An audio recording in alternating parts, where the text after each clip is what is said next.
For the eyes of the world now look into space, to the moon, and to the planets beyond. And we have vowed that we shall not see it governed by a hostile flag of conquest, but by a banner of freedom and peace. The exploration of space will go ahead, whether we join in it or not. And it is one of the great adventures of all time. Those who came before us made certain that this country rode the first waves of the Industrial Revolution, the first waves of modern invention, and the first wave of nuclear power. And this generation does not intend to founder in the backwash of the coming age of space. We mean to be a part of it. We mean to lead it. Its hazards are hostile to us all. Its conquest deserves the best of all mankind. And its opportunity for peaceful cooperation may never come again. But why, some say, the moon? Why choose this as our goal? And they may well ask, why climb the highest mountain? Why, 35 years ago, fly the Atlantic? Why does Rice play Texas? We choose to go to the moon. We choose to go to the moon.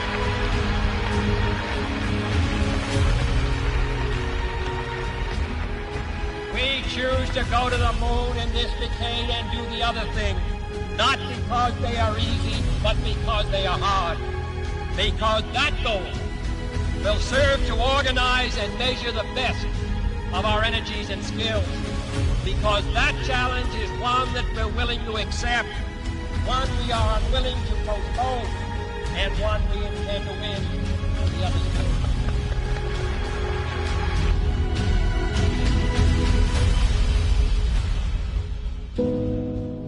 Houston, Tranquility Base here. The Eagle has landed. Roger, Tranquility. We copy you on the ground. You got a bunch of guys about to turn blue. We're breathing again. Thanks a lot.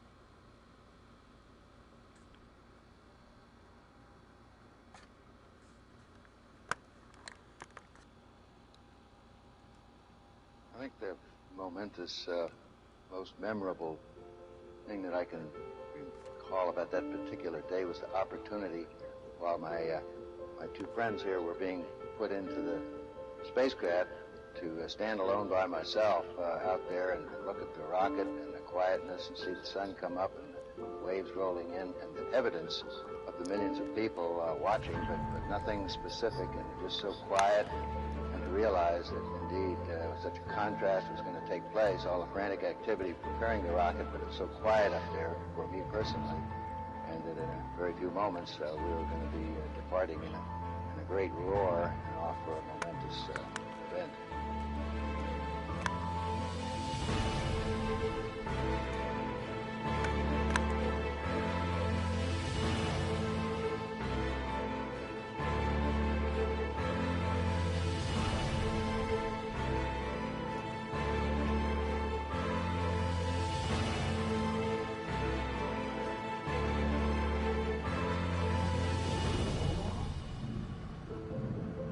I thought we had a 90% chance of getting back safely to Earth on that flight, but only a 50-50 chance of making a successful landing on the first attempt. There's so many unknowns in that descending from lunar orbit down to the surface that had not been demonstrated yet by testing. It's a risk-reward equation, and you're able to accept a level of risk so long as it's commensurate with the reward that you will get by achieving the goal that you're after.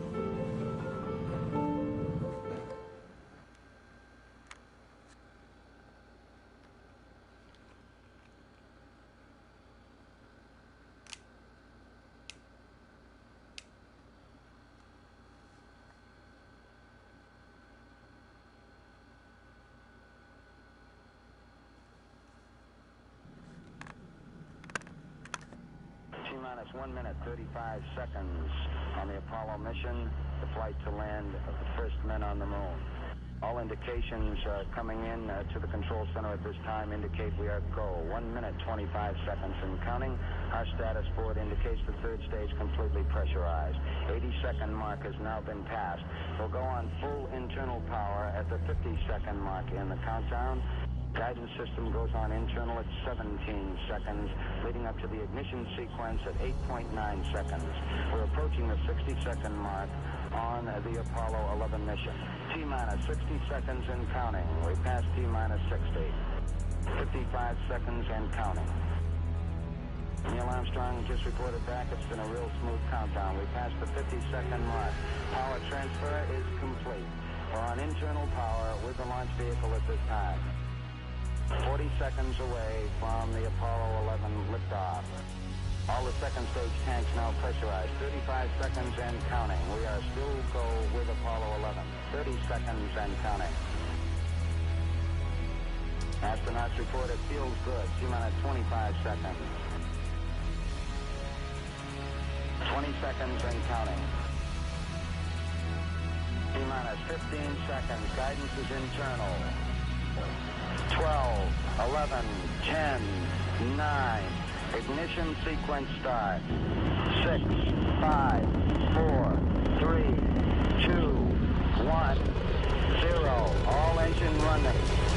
Liftoff. We have a liftoff. 32 minutes past the hour. Liftoff on Apollo 11. Tower clear. We got a roll program. Neil Armstrong report.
I think certainly to go as far away as the moon and look back on the Earth certainly does affect your perspective.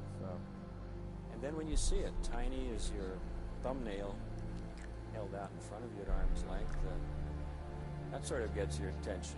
A beautiful sight, tiny, pristine, blue and white, very fragile-looking object, shining like a beautiful little headlight out there in the black velvet of space. It does change your perspective. It makes you think that we have to take better care of this little fragile entity, because it is fragile.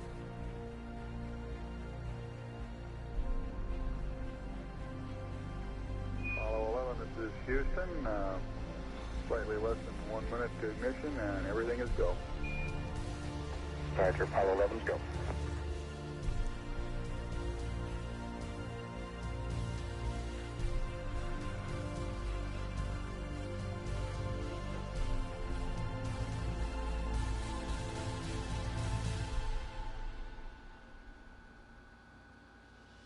Ignition. We confirm ignition, and the thrust is go.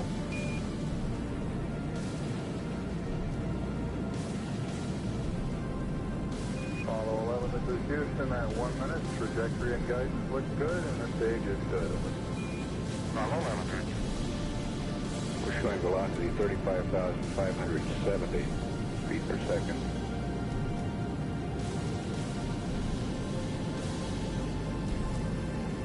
Apollo 11, this is Houston. Around 3.5 minutes. You're still looking good. Your predicted cutoff is right on the nominal. Roger, Apollo 11, go.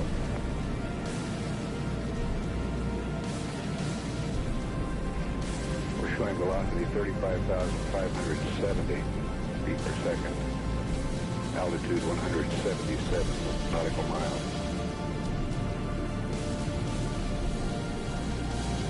Apollo 11, this is Houston. You are go at 5 minutes. Roger, Apollo 11, go.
Apollo 11, this is Houston.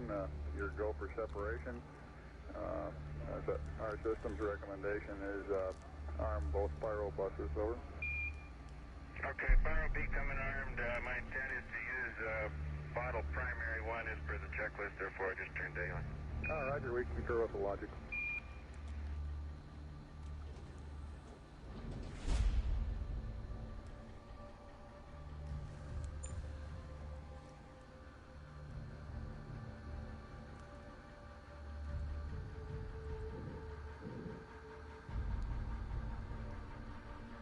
Alright, Neil, we need to rotate the spacecraft now.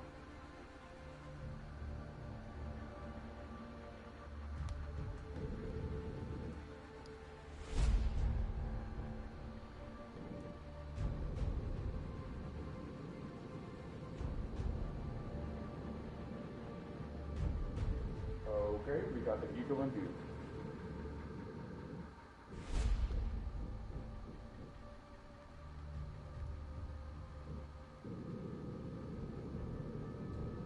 Moving forward. 20 meters. 15 meters. 8 meters. 6, 5 meters. 3, 2 meters, 1 meter.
Okay, we got the Eagle in view.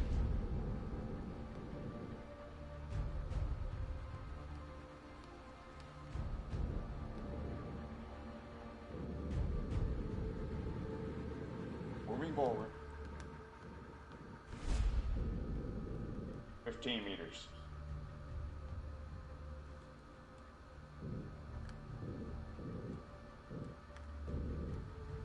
10 meters. 8 meters. 6, 5 meters. 3, 2 meters, 1 meter.